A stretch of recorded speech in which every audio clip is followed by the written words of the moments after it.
জানেন কি, পৃথিবীতে একমাত্র ভগবান যিনি নিজের দেহ বদলান, তাও উৎসব করে।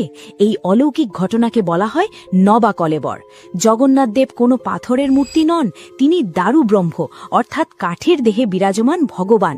প্রতি 12 বা 19 বছর অন্তর আষাঢ় মাসে এই ঘটনা ঘটে। যখন আষাঢ় মাসে দ্বৈত আষাঢ় আসে, ঠিক সেই নির্দিষ্ট রাতে পুরো পুরী শহরের বিদ্যুৎ সংযোগ বিচ্ছিন্ন করে দেওয়া হয়। চারপাশ থাকে ঘুটঘুটে অন্ধকার। মন্দিরের ভেতরে প্রবেশ করেন কেবল কয়েকজন বিশেষ প্রবীণ দৈতাপতি সেবায়েত। তাদের চোখ 7 রঙা কাপড় দিয়ে শক্ত করে বাঁধা থাকে, হাতে থাকে রেশমের মোটা আবরণ। কারণ পুরনো বিগ্রহ থেকে তারা এমন এক জিনিস বের করে নতুন বিগ্রহে স্থাপন করেন, যা খালি চোখে দেখলে মানুষের মৃত্যু নিশ্চিত। একে বলা হয় ব্রহ্ম পদার্থ। কি এই ব্রহ্ম পদার্থ? সেবায়েতরা বলেন, ওটা স্পর্শ করলে মনে হয় ভেতরে প্রাণ আছে, যেন ছোট্ট এক খরগোশ হাতের মুঠায় লাফাচ্ছে।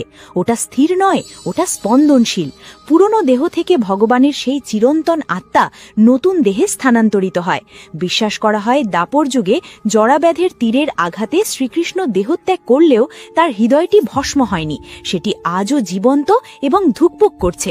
সেই জীবন্ত হৃদয়টিই হল জগন্নাথের এই ব্রহ্মদ্রব্য। পরদিন সকালে পুরনো দেহ সমাধিস্থ করা হয়, আর নতুন দেহে জেগে ওঠেন নতুন জগন্নাথ, কিন্তু আত্মা সেই একই। এই কারণেই বলা হয়